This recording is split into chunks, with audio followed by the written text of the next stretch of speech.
Wendell Carter Jr. was considered just a piece in the Nikola Vucevic trade only 18 months ago. And now, Wendell Carter Jr. is arguably better than Vucevic, and asserting himself as one of the best young centers in the NBA. But we still haven't seen the best of Wendell Carter. So let's talk about how good he is and how he can become an all-star center.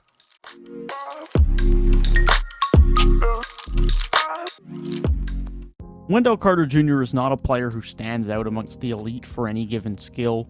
He isn't the obvious elite rim protector, and he's not some elite three-point shooter, nor is he some high-flying lob threat.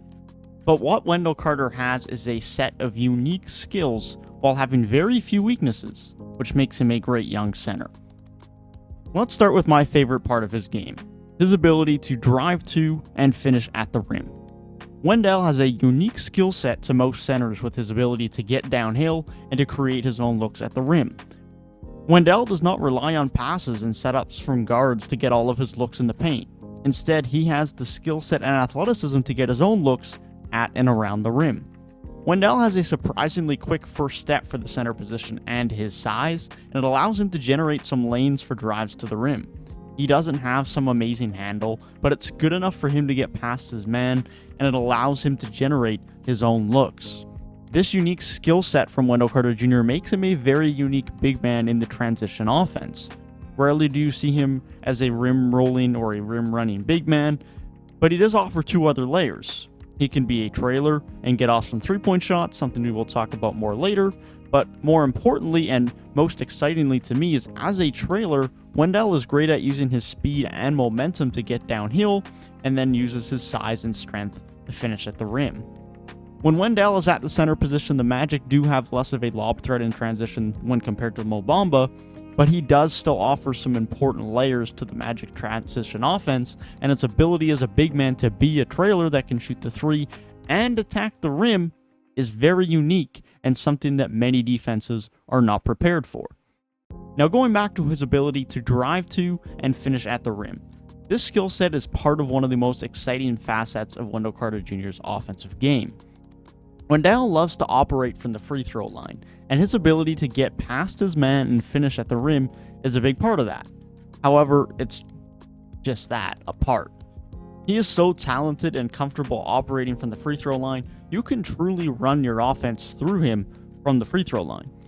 Wendell is comfortable hitting catch-and-shoot jump shots from this area in the mid-range if defenses give him too much space, and he can even hit the odd pull-up jumper if opposing defenses respect his drive too much.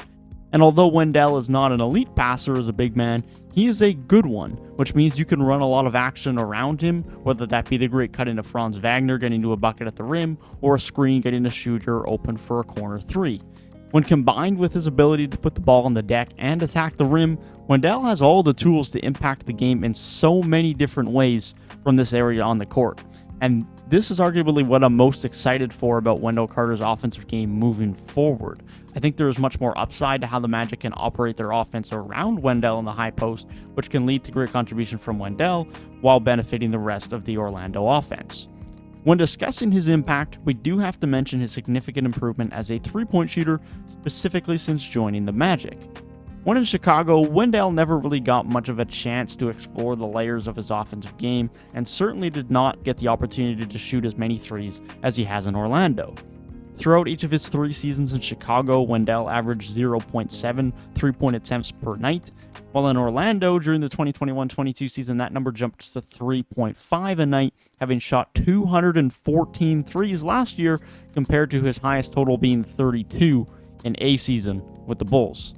And this wasn't just an increase in volume, he was also more efficient with this increased volume. Wendell's best three-point shooting percentage with the Bulls over a full season was 20.7% and 36.4% in the 2021-22 season, but that was in the year before he was traded to Orlando, and that was on a sample size of 22 attempts. However, last year we saw that the 36% with the Bulls was not a fluke, as a significant increase in volume saw him still shoot 32.7% in his first full season in Orlando, his first full season with regular three-point attempts. As much as that efficiency isn't amazing, it's not something to be wowed by, given it is Wendell's first full season regularly shooting 3-point shots at the NBA level, I wouldn't be surprised if his efficiency continues to improve over the next few seasons as he gets more regular reps shooting from deep. And let's keep in mind that Wendell is still only 23 and there is still plenty of time and room for growth. Post scoring is still something that lacks for Wendell's game and could be an area of growth over time.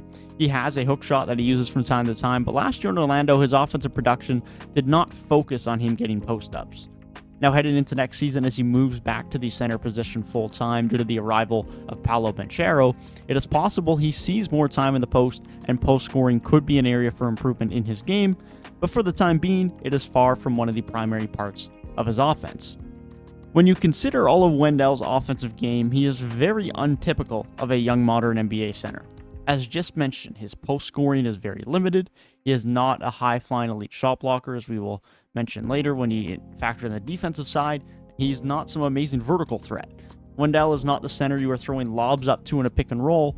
However, despite that, Wendell does still create a lot of space for his guards off of screens, and if given the ball on the short roll, can use his strong driving ability to get downhill and attack the rim.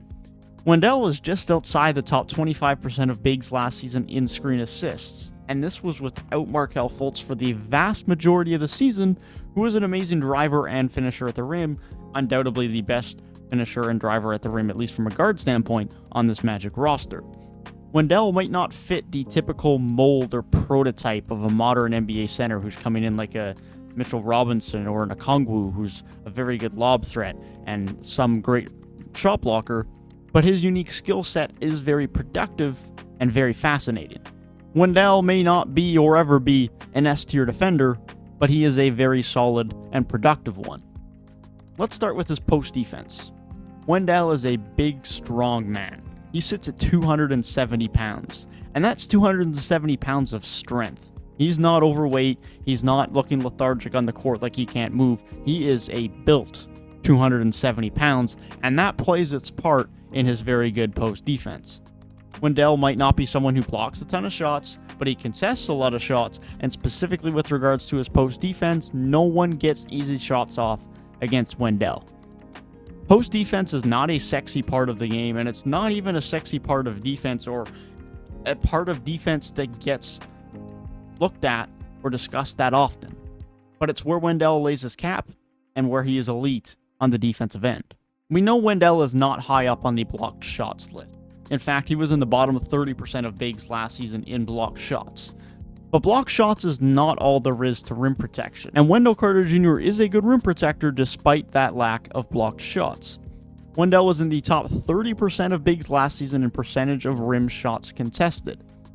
As previously mentioned, part of that is his very good post defense, but part of it is his good rim protection. His rim protection comes from good verticality and good positioning, not from being a guy who tries to block shots, but it's still very effective, and it can help him limit foul trouble compared to what he would be in otherwise if he was flailing his arms trying to block shots. Wendell Carter Jr. also has an odd and unique way to protect the rim that arguably shouldn't work, but it still does. On many of these plays, Wendell simply stunts towards the ball and make the guard feel as though they need to pass the ball away, or Wendell will position himself as though he is about to contest at the rim. But yet on these plays, he simply stunts, but never does go to make a vertical contest at the rim. And yet guards often pass out or shy away from these situations. It's obscure to watch, but it works. Wendell knows how to assert his presence and size around the rim and to protect the basket. It's not always orthodox, but he can get it done. Now again, this is not the only way Wendell Carter protects the rim. He does have good verticality. He can get some blocks by that verticality, and he can contest a lot of looks with that verticality, which is why he contests so many shots at the rim. But this unique way that he somehow protects the rim without physically protecting the rim is an interesting phenomenon to look at and something to consider moving forward. Wendell is also a very good defender in space for a big man. He can defend well in pick and rolls, he can hold his own and switches onto the perimeter, and does so without being a liability by any means. I mean, thanks to Mo Bamba being in the starting lineup alongside him last season, Wendell was defending a wide variety of players with different roles and different play styles, and he held up well as a good to great defender in nearly every matchup when compared to most bigs. The numbers don't jump off the chart for Wendell Carter Jr., specifically on the defensive end, but his impact is very much present for this Magic defense. There's a reason that the Magic were starting to be a great defensive team towards the end of the season before they began to tank and never play their starters in the fourth quarter. The Magic had a top 10 defense by defensive rating in the month of March, and Wendell Carter Jr. was arguably the biggest part of that. Wendell also rounds out his good defense with being a solid defensive rebounder.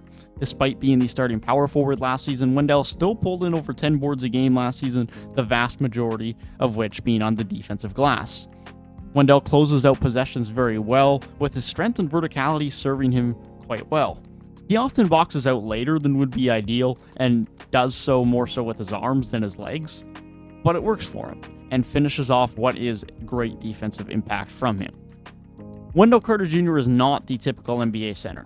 He has a unique skill set, and he impacts the game in a unique way, and that's what makes me so intrigued by his game and his upside moving forward. Specifically, I can't wait to see how the Magic can continue to use his skill set as a secondary scorer and playmaker, specifically through the high post and around the free throw line. Whilst having Paolo Banchero and Wagner around him on the perimeter, the opportunities for backdoor cuts and off-ball action from that position are limitless. I truly believe that we are not far from seeing Wendell Carter make an All-Star appearance, and if the Magic can be around 500 at the All-Star break, then that time could be as soon as the 2022-23 season. The Magic are only paying him $12.5 million a year over the next 4 seasons, which is an absolute bargain, and he is absolutely sure to be a key part of the Magic as they build towards being a regular playoff team over the next few seasons.